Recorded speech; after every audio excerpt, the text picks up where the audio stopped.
আপনাদের ওয়েলকাম জানাচ্ছি আমাদের ফেসবুক ক্যাটাগরি এক্সপ্লেনেশন সিরিজ, সেই সিরিজের নবম পর্বে। এই পর্বে আমরা 50টা ক্যাটাগরি আপনাদেরকে এক্সপ্লেন করে জানাবো যে এই ক্যাটাগরিগুলোর মধ্যে আপনি যদি অন্তর্ভুক্ত থাকেন তাহলে আপনার পেজের ক্যাটাগরিটা আসলে কোনটা হওয়া উচিত। ফেসবুক পেজের ক্যাটাগরি নিয়ে আমাদের পূর্ববর্তী ভিডিওগুলো মিস করে থাকলে অবশ্যই ভিডিওর ডেসক্রিপশনে দেওয়া লিঙ্ক থেকে দেখে নেবেন এবং প্রথম পর্বটা অবশ্যই কেউ মিস করবেন না, কেননা সেই পর্বে আমি ফেসবুক পেজের ক্যাটাগরি নিয়ে অনেক গুরুত্বপূর্ণ তথ্য শেয়ার করেছি। তো কথা আর না বাড়িয়ে চলুন শুরু করা যাক। তো আজকের পর্বে যে 50টা টপিক রয়েছে বা ক্যাটাগরি রয়েছে, এর মধ্যে প্রথমেই রয়েছে ক্রুজ এজেন্সি। যদি আপনার বড় বড় শিপ বা ক্রুজের এজেন্সি থাকে তাহলে সেক্ষেত্রে সেটার রিলেটেড আপনি ফেসবুক পেজ তৈরি করলে ক্রুজ এজেন্সি দিবেন।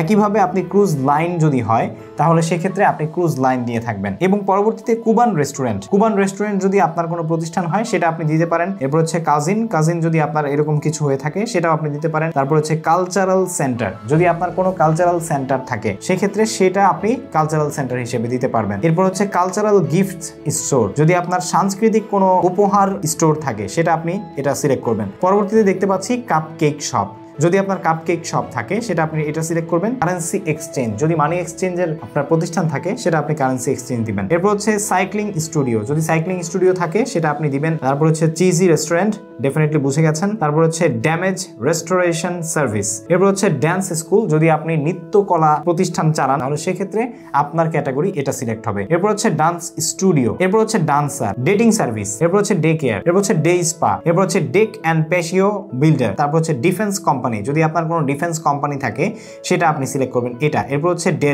ডেলি যদি আপনার কোনো রিলেটেড কিছু হয় তাহলে সেটা সিলেক্ট করবেন। এরপর হচ্ছে ডেমোলিশন অ্যান্ড এক্সকেভেশন কোম্পানি, যদি এই রিলেটেড কোনো কিছু আপনার থাকে সেটা আপনি সিলেক্ট করবেন। এরপর হচ্ছে ডেন্টিস্ট অ্যান্ড ডেন্টাল অফিস, যদি আপনি ডেন্টিস্ট হয়ে থাকেন বা আপনার ডেন্টাল কোনো অফিস থাকে সেটার ফেসবুক পেজ থাকে তাহলে এটা সিলেক্ট করবেন। তারপর হচ্ছে ডিপার্টমেন্ট স্টোর, এরপর হচ্ছে ডার্মাটোলজিস্ট, এরপর হচ্ছে ডেজার্ট, এরপর হচ্ছে design and fashion, designated market area, এরপর হচ্ছে ডিজাইনার, তারপর হচ্ছে ডেজার্ট শপ, এরপর হচ্ছে ধাবা রেস্টুরেন্ট, এরপর ডায়াগনস্টিক সেন্টার, এরপর হচ্ছে ডায়ালাইসিস ক্লিনিক, এরপর হচ্ছে ডিজিটাল ক্রিয়েটর, এরপর হচ্ছে ডিমসাম রেস্টুরেন্ট, এরপর হচ্ছে ডিনার। ডিসএবিলিটি সার্ভিস, যদি কেউ আসলে শারীরিক প্রতিবন্ধী হয় এবং তাদেরকে সার্ভিস দিয়ে থাকে সেই সার্ভিস দাতা যেই প্রতিষ্ঠান রয়েছে তাদের ফেসবুক পেজের ক্যাটাগরি হবে disability service. Disc golf course, যদি কোনো ডিস্ক গলফ কোর্সের পেজ থাকে তাহলে এটা হবে। আর ডিসকাউন্ট স্টোর, যদি কোনো ডিসকাউন্ট স্টোর থাকে সেটাও এটা হবে। তারপর ডিজিসেস আর ডিস্টিলারি, হচ্ছে আপনার ডিস্টিলারি রিলেটেড কোনো ধরনের ফেসবুক পেজ থাকলে সেটা আপনি সিলেক্ট করবেন। এরপর হচ্ছে ডাইভ বার, এরপর হচ্ছে ডাইভিং স্পট, এরপর হচ্ছে ডিভোর্স অ্যান্ড ফ্যামিলি লয়ার, এরপর হচ্ছে ডিজে, তারপর ডিএমভি রয়েছে, ডক্টর রয়েছে, ডগ ব্রিডার রয়েছে, ডগ ডে কেয়ার সেন্টার রয়েছে। এগুলো যদি আপনাদের থাকে এই রিলেটেড পেজ দিবেন। আর ডগ পার্ক রয়েছে এবং ডগ ট্রেনার রয়েছে। সো ডগ ট্রেনার যদি আপনি হয়ে থাকেন তাহলে হচ্ছে আপনার ফেসবুক পেজের ক্যাটাগরি আপনি এটা সিলেক্ট করবেন। সো হোপফুলি আমাদের আজকের ভিডিও ভালো লেগেছে। পরবর্তী ভিডিওতেও আমি আরো 50টি টপিক নিয়ে আলোচনা করব এবং যদি পাবলিশ হয়ে থাকে তাহলে এখানে আপনি এন্ড স্ক্রিনও পেয়ে যাবেন। দেখা হচ্ছে সেই ভিডিওতে। পরবর্তী পর্ব দেখার জন্য আহ্বান জানাচ্ছি। আসসালামু আলাইকুম।